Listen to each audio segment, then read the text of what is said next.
रिंकू हर साल क्लास में फर्स्ट आती है। रिंकू अमीर घर की लड़की थी और गोरी थी। वो 10वीं क्लास में पढ़ती थी। उसके पास हर एक सब्जेक्ट के लिए अलग अलग ट्यूशन टीचर था और उसे इस बात का घमंड था। मुझसे कोई पंगा नहीं ले सकता है, मैं पढ़ाई लिखाई में सबसे अच्छी हूँ। उसी क्लास में पिंकी नाम की एक और लड़की थी। वो गरीब घर से थी और काली थी। इस वजह से उसे क्लास के बच्चे ताने मारते रहते थे, लेकिन पिंकी को पढ़ाई लिखाई में दिलचस्पी थी। वो हर रोज फर्स्ट बेंच पर ही बैठना चाहती थी, लेकिन रिंकू को ये बात पसंद नहीं थी। ये देखो, आ गई काली कलौटी, अब ये इसी बेंच पर आकर बैठेगी। रिंकू ने बेंच पर अपना बैग रख दिया। पिंकी उसके पास आई और बोली, रिंकू मुझे इस बेंच पर बैठना है। कैसे बैठेगी, यहाँ जगह नहीं है। तूने अपना बैग रख दिया है यहाँ, बैग हटा, ये बैग रखने की जगह थोड़ी है। तो जैसी काली कलौटी को तो स्कूल में एडमिशन ही नहीं मिलनी चाहिए, गरीब भिखारी कहीं की। फर्स्ट बेंच पर बैठने की औकात है। दोनों के बीच में झगड़ा चलने लगा। ये रोज का था, इसीलिए बाकी के स्टूडेंट्स ने ध्यान ही नहीं दिया। तभी क्लास में विवेक सर की एंट्री हुई। शांत हो जाओ बच्चों, अपनी अपनी जगह पर बैठ जाओ। विवेक सर को सब लोग पहली बार देख रहे थे, इसीलिए सभी चौंक गए और अपनी अपनी जगह पर बैठ गए। रिंकू ने बैग हटा लिया और पिंकी झट से उसके पास फर्स्ट बेंच पर बैठ गई। विवेक सर ने रिंकू और पिंकी से पूछा, गुड मॉर्निंग बच्चों, मेरा नाम विवेक है। आप सब मुझे विवेक सर कहकर पुकार सकते हो, और मैं इस स्कूल में नया हूँ, आज ही मेरा पहला दिन है। विवेक यंग है। उसे देखकर रिंकू और पिंकी दोनों का दिल पिघल गया। वाओ, सर कितने हैंडसम है। ए पिंकी, सर की तरफ आंख उठाकर भी मत देखना, सर मुझे पसंद आए हैं। तो क्या हुआ, सर मुझे भी पसंद आए हैं। हाँ, तुझ जैसी काली बदसूरत गरीब लड़की को सर भाव नहीं देंगे। दुनिया में सब लोग रंग और पैसा देखकर इंसान को नहीं परखते हैं। वैसा तुझे लगता है, विवेक सर ने दोनों से कहा। क्या बात है, झगड़ा क्यों कर रहे हो तुम दोनों? वो कुछ नहीं सर, ऐसे ही। अब हाँ सर, ऐसी कोई बात नहीं है। विवेक सर ने मैथ्स पढ़ाया और क्लास के बाद वो चले गए। स्कूल खत्म होने के बाद रिंकू अपनी गाड़ी से घर चली गई और पिंकी पैदल घर की ओर जाने लगी।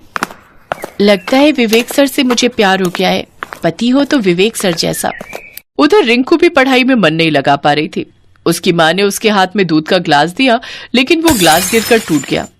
बेबी, ये क्या किया तुमने बेटा, ध्यान कहाँ है तुम्हारा? वो स्कूल में है माँ। स्कूल में? लेकिन अभी तो तुम घर पर हो ना बच्चा। हाँ माँ, लेकिन विवेक सर तो यहाँ नहीं है ना, मुझे विवेक सर से शादी करनी है। अगले दिन स्कूल में पहला क्लास रीना मैडम का था। रीना मैडम की उम्र विवेक सर जितनी ही थी। मैडम पढ़ा तो रही थी, लेकिन रिंकू और पिंकी का मन पढ़ाई में नहीं था। बच्चों, कल नए टीचर ने क्लास लिया है ना, कैसी लगी उनकी क्लास? बहुत अच्छी मैडम, विवेक सर तो बहुत अच्छे हैं। हाँ मैडम, वो बहुत अच्छे हैं। सच में वो अच्छे हैं, उन्हें ज्यादा परेशान मत करना। रीना मैडम की क्लास के बाद पिंकी और रिंकू में बहस शुरू हो गई। सुन पिंकी, विवेक सर सिर्फ मेरे हैं, सिर्फ मेरे। क्यों, तू गोरी है इसलिए? हाँ, और अमीर भी। ठीक है, तो फिर सच्चाई का पता कर ही लेते हैं। हम दोनों विवेक सर को मन की बात बताएंगे। ठीक है, आज ही बताएंगे। विवेक सर क्लास में आए और क्लास खत्म होने के बाद क्लास के बाहर पिंकी और रिंकू ने उन्हें रोक लिया और सब कुछ बता दिया। दोनों की बात सुनकर विवेक सर हंसने लगे। तुम दोनों अभी बच्ची हो, पढ़ाई लिखाई में ध्यान लगाओ। नहीं सर, आप बताओ हमें, आपको मैं ज्यादा पसंद हूँ या रिंकू? रिंकू मुझे ताना मारती रहती है। क्यों ना मारू ताना, बदसूरत है तू, काली है, गरीब है। विवेक सर को सब कुछ समझ में आ गया। उन्होंने कहा, देखो, मुझे पसंद करते हो ना, तो मेरी बात माननी पड़ेगी। हाँ हाँ सर, जरूर मानेंगे। तो फिर तुम दोनों दोस्त बन जाओ, गले मिलो एक दूसरे से। नहीं सर, मैं इस काली बदसूरत भिखारिन से गले नहीं मिल सकती। हाँ हाँ, मैं भी किसी घमंडी चुड़ैल से गले नहीं मिल सकती। दोनों फिर से झगड़ने लगे। विवेक सर ने दोनों को शांत करवाया और कहा, अरे चुप हो जाओ तुम दोनों। ठीक है, मुझसे जवाब चाहिए ना, मैं सोच के कल बताता हूँ।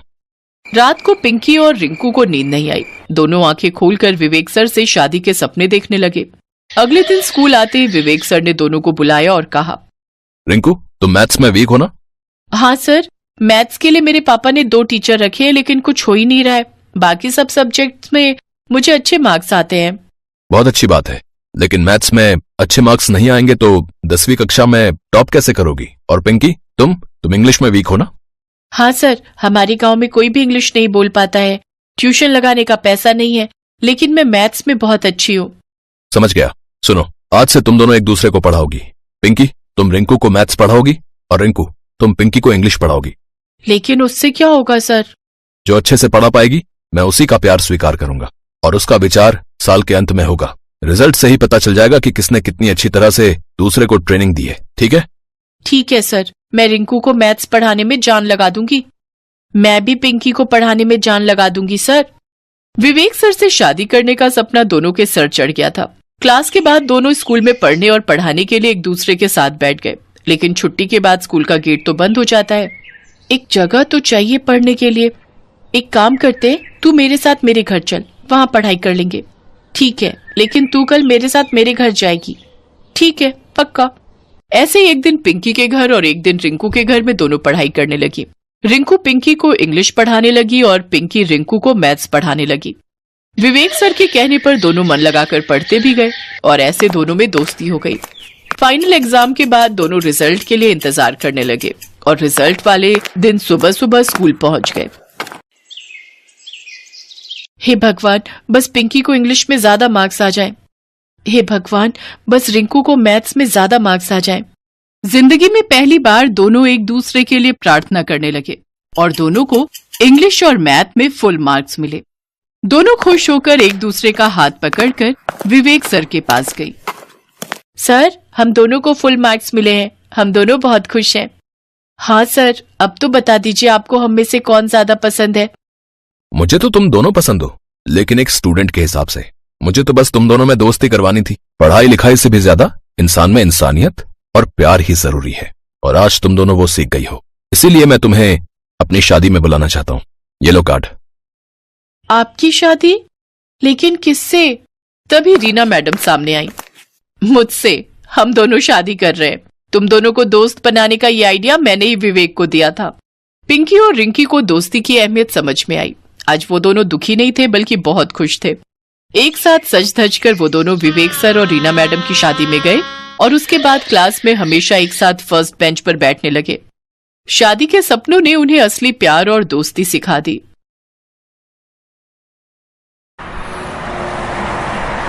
नंदिनी को जैसे ही डांस टीचर विक्की ने पहली बार देखा तो वो उसे देखता ही रह गया। आखिर ये होता भी क्यों ना, क्योंकि नंदिनी दिखने में किसी हीरोइन से कम नहीं थी। गोरा रंग, लंबा कद, फूलों की पंखुड़ी की तरह गुलाबी होठ और होठों के नीचे काला सा तिल। लाल रंग की सलवार सूट पहने नंदिनी जब विक्की की ओर बढ़ रही थी तो विक्की के दिमाग में एक ही चीज चल रही थी। ओह माय गॉड, ऐसा लग रहा है कि आसमान से डायरेक्ट मेनका उतरकर मेरे पास आ रही है। नंदिनी जब पहली बार उसके पास आई और उससे पूछा कि एक्सक्यूज मी, ये डांस टीचर विक्की कहाँ मिलेंगे? नाचीज को ही विक्की कहते हैं। कहिए क्या काम है? ओह, आप है विक्की सर? हाँ हाँ, अब सर बोलिए या पैर, विक्की मैं ही हूँ। काफी मजाकिया हैं आप। उसका तो पता नहीं, लेकिन आशिक मिजाज तो हूँ। विक्की की इस बात पर नंदिनी ने जब उसे घूर कर देखा तो उसने कहा, अरे आशिक मिजाज मतलब डांस से आशिकी। I love dancing. डांस मेरी रग रग में समाया हुआ है। जैसे मछली पानी के बिना नहीं रह सकती, मैं डांसिंग के बिना नहीं रह सकता। सर, मुझे आपसे डांस सीखना है। मैं कब से डांस सीखने आ सकती हूँ? काल करे सो आज कर, आज करे सो अब। पल में परलय होएगी तो डांस सीखेगा कब? डांस टीचर विक्की की इस बात को सुनकर नंदिनी मुस्कुरा दी। विक्की ने उसी दिन से नंदिनी को डांस सिखाना शुरू कर दिया। 1 2 3 4 5 6 7 8। अरे नहीं नंदिनी जी, 7 में ये राइट वाला पैर आगे होगा और लेफ्ट वाला पीछे, और बॉडी का ये वाला भाग थोड़ा झुका रहेगा, थोड़ा सा, ज्यादा नहीं, ऐसे। सर, वही तो मैं कर रही हूँ। नहीं, आप वैसा नहीं कर रही हैं। ये देखिए, आपका कौन सा पैर आगे? Sorry sir. डांस को पूरा कंसंट्रेशन के साथ करिए और दिल से करिए, तो बहुत मजा आएगा। Okay sir. उस 1 घंटे की क्लास में विक्की ने स्टेप सिखाने के बहाने नंदिनी को 100 बार गलत तरीके से छुआ, लेकिन नंदिनी को इसका जरा भी आभास नहीं हुआ, क्योंकि उसे लग रहा था कि ये डांस का ही पार्ट है। जब उसकी क्लास खत्म हुई तो वो मास्टर जी को बाय करके क्लास से निकल गई। उसके जाने के बाद विक्की आहें भरता हुआ बोला, आज से ज्यादा मजा तो मुझे डांस सिखाने में कभी नहीं आया था। कितनी पतली कमर थी उसकी, और क्या मूव थे उसके। मजा ही आ गया यार।